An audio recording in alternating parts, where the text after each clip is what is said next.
Hey guys, TerMINator here with another Unison League video. So I want to start off this video by wishing all of you who celebrate Chinese New Year a happy Chinese New Year.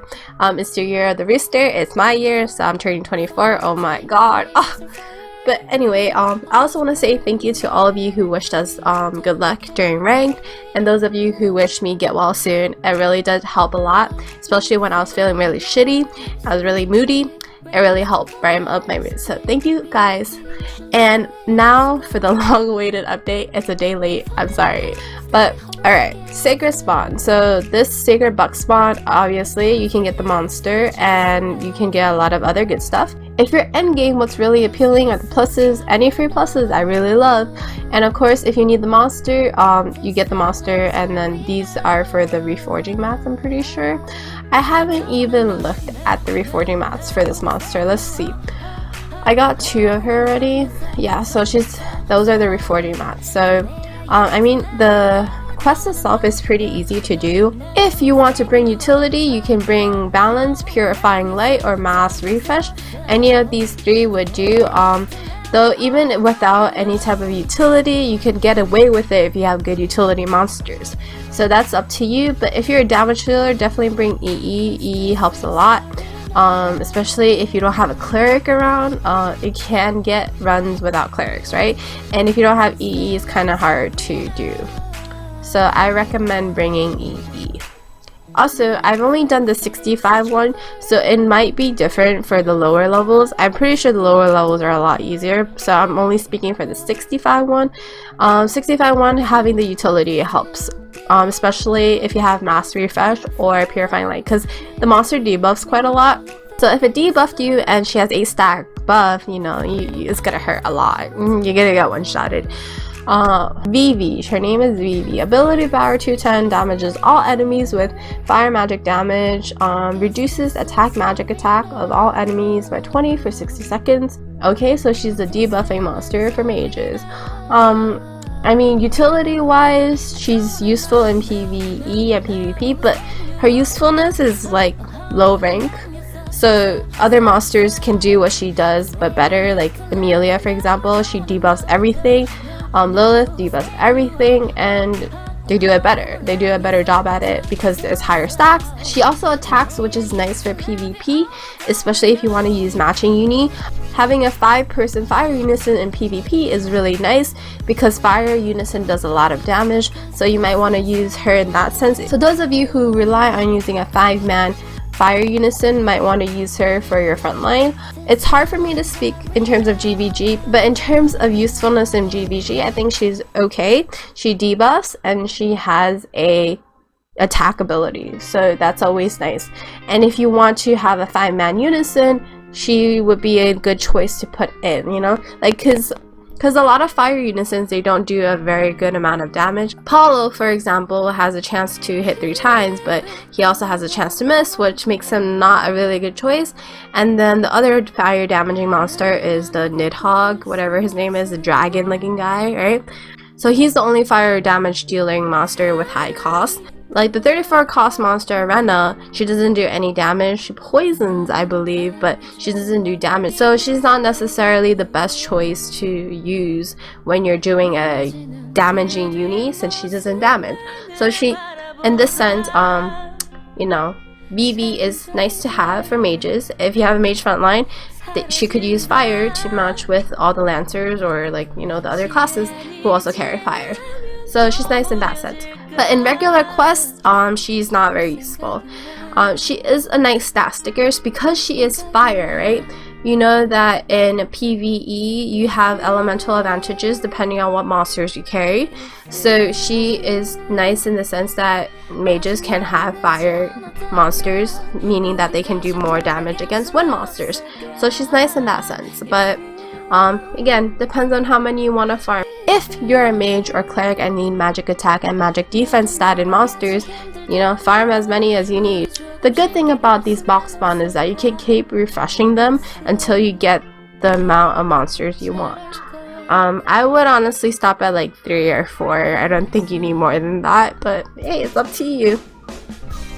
So that is it for the box spawn. This spawn, I don't personally think it's worth it. Only the water elements are boosted, and the cost ranges from like 25 to I would say 29, I think, or 30. Azure hair clip is 30, so it ranges from 25 to 30 cost items. And then the monsters, like Poseidon, is like a joke. You never want to see Poseidon. Seeing Poseidon is like seeing a behemoth. No. Siren is actually, she's okay. Like I hate on Siren a lot, but she's okay because she purifies and she gives you heaven's breath, I'm pretty sure. And then Andra and Ushi, they're in regular spawns, and honestly I've seen too many of them to care for them. So another thing to note is that the room level has increased to 11, I believe. So, you know, make sure you do your legs. I always forget to do them. I forgot to do it today, but I'm gonna do it now.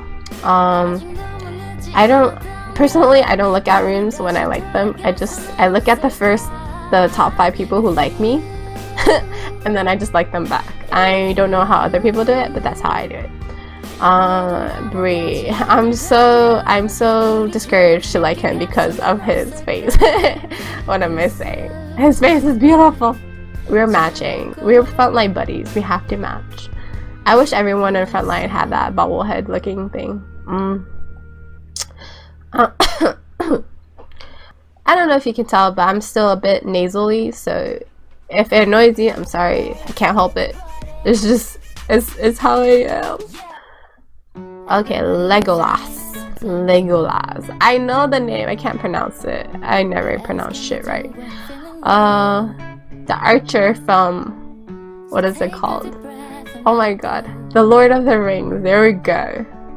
Goku. Of course I should like Goku. I want to like Shadow Embryon actually. No. I'm sorry, Goku.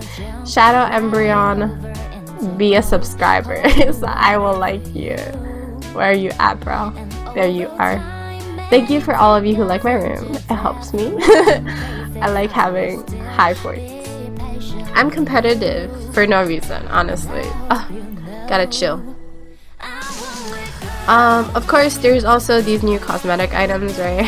I bought some of them. I got problems, yeah. But I think they're kind of overpriced. If they're 3 gems, it would be better, but they're 5 gems. But you know, it's 18. Cheap is not in their name unless they're being cheap. So a couple of days ago, Japan got week 2 of the 7 Deadly Sins collab. You know, because they're lucky ass bastards. And with this comes new OP monsters. This set of monsters are the monsters you want. Okay, fuck week 1, you just want week 2 because they're so OP. Okay, let's look at Author. Author is this dude right here, and he damages all enemies with fire physical damage, increases stats of all allies by 40% for 60 seconds, and removes buffs from all enemies. Oh my god, like a buff and a debuff. I mean, if you think Author is OP, wait until you read Merlin. But I think Author is a super nice monster to have in GVG as well as in, you know, other instances. But I always think of GVG first because that's where we're most competitive. GVG wise, what you want to look at is whether or not the monster damages and what kind of other utility does that monster carry. So not only does he buff you, but he also balances, so that's a nice perk. So I like him, and he's a fire monster, man. We need better fire monsters. Honestly, I'm still waiting for a debuffing fire monster. Can I have like a fire monster that's like Luca? Come on. Why do mages get all the good shit, man? Lancers need some good shit too. I mean, mages are kind of, in terms of damage, I feel like mages are the weakest right now. You know, Lancers, they have huge burst damage. You saw with YG, if you have 4 Lancers, you rape anyone you touch. So Lancers be OP. Archers, there's no debate. They're like the most OP in terms of damage, right? Like with the 5th ring, their passives are just really lame because they're PvE passives. No one wants PvE passives. So, I mean, I hope when 6th ring comes, maybe in like, I don't know, a couple of months, maybe like 6 months, maybe half a year, I don't know. Maybe they'll get a better buff, so hopefully. But anyway, so maybe A-Team gives them really good monsters because they know they kind of fucked up with their skills, who knows. Anyway, Merlin, Dark, magic attack and defense. What? Oh, that's interesting. I thought it'd be magic attack and magic defense, but oh well. So her skill, ability power 270. Okay, so first they have higher ability power. Damages all enemies with dark magic damage. Casts retribution on all enemies.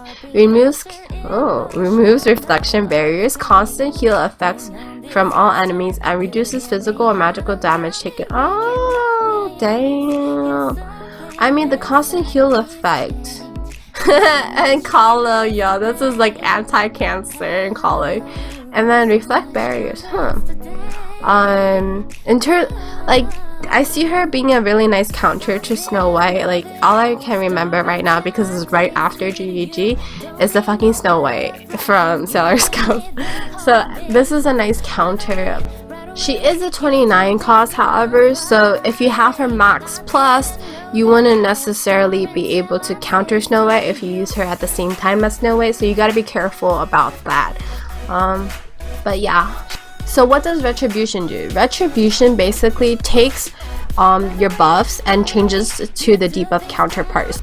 Let's say for example you have a 5-stack attack buff. It turns that 5-stack attack buff into a 5-stack debuff for attack. So it changes the buff into the debuff counterpart, if that makes sense. And so in that sense she's really powerful if your enemies are buffed. If they're not buffed, you know, I don't think the retribution part will take effect. I'm not 100% sure on how retribution works. Let's say for example you cast retribution but your opponents don't have any kind of buffs, but then they buff like right after you use retribution. Does like retribution linger, or is it just like a one-time thing that only takes effect if the opponents are buffed? So that's a question I have, and we'll only see when, you know, if Merlin ever comes, who knows. Next one, Gauther. I can't pronounce, I'm sorry. Ability power 260, damages all enemies with magic light damage. 70% chance to paralyze, confuse, and psychologically contaminate target for 40 seconds. Hallelujah! Another psychologically contamination monster. Yes, I'm so sad I never got Asuka, but you know, this is a light monster, so I'm like, but at the same time, I think it's really good because 70% chance to paralyze, confuse, and psychologically contaminate. Can you imagine like all of these debuffs hitting one target? Holy shit! It's like rep, and he damages too. So all these monsters are really good for PvP. And I mean, they all have their PvE uses as well. And lastly, we have Elaine, which is this SSR water monster. She heals all allies, reduces damage taken by all allies by 30% for 40 seconds, and removes status element for all allies. She's a nice monster. I mean, she has great utility in PvE. But yeah, aside from that, there's like new spawns. I won't go over these. I will have the link down below if you guys are interested, but I will go over the new monster. It's Hendrickson Dematerialize. Okay, damages all enemies with physical dark damaging, increases stats of all allies by 40%. Oh dude, is it all stats? Increases stats, I'm assuming it's all stats. Increases the max HP of all allies by 30% for 40 seconds and restores wow, that is fucking OP. Restores 20 costs to yourself. Hey, I'm all about myself, so I really like him. Hey, yeah, I mean, honestly, I know I said I wouldn't spawn for 3 months, but if this collab comes, I'm going like full whale. there's no stopping the whale. I will. Jesus. But it was only for the second half. I mean, the first half, I don't think the monsters are as worth as the second half, because the second half monsters are just so OP. But I really want Bon. Anyway, that is it for the update. Again, I do not know if this collab is coming or not. Chances are it's not coming because we haven't heard anything, but I still have a bit of lingering hope. But it is confirmed that we will be getting more collabs. When exactly, we don't know. Hopefully in the first half of the year and not in the second half, but you know, who knows with 18. Give up, nah, nah, nah. I won't give up, nah, nah.